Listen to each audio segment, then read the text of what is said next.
જે લોકોએ લોન લીધી છે ને તેના માટે આરબીઆઈ ગુડ ન્યૂઝ આપ્યા છે. આજે 5 વર્ષ પછી રેપો રેટની અંદર 0.25% ઘટાડો થયો છે. તો રેપો રેટ ઘટવાથી ફાયદો શું થાય? તો તમારી લોન ઉપર ટોટલ જે વ્યાજ લાગે છે ને તેની અંદર ખૂબ જ મોટો ઘટાડો થાય છે.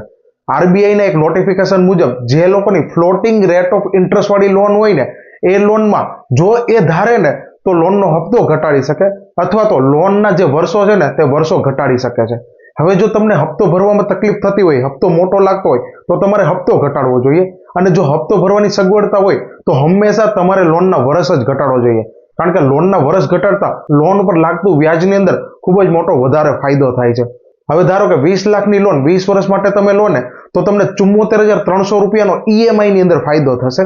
અને જો તમારી 20 લાખની લોન 30 વર્ષ માટે હોય ને તો તમને ઈએમઆઈ ઉપર 1,14,000નો નેટ ફાયદો થશે. તો તમારે રેપો રેટ મુજબ જો લોન કન્વર્ટ કરવી હોય અને તમારી લોન ફ્લોટિંગ રેટ ઓફ ઇન્ટરેસ્ટની હોય ને તો તમારી લોન જ્યાં ચાલતી હોય ને તે બેંકમાં જઈને તમે કોન્ટેક્ટ કરી શકો છો. આ રીલ તમારા જે પણ મિત્રોની લોન ચાલતી હોય ને તેને જરૂર ફોરવર્ડ કરજો, જેથી ત્યાં રેપો રેટના ઘટાડાનો ચોક્કસ ફાયદો લઈ શકે.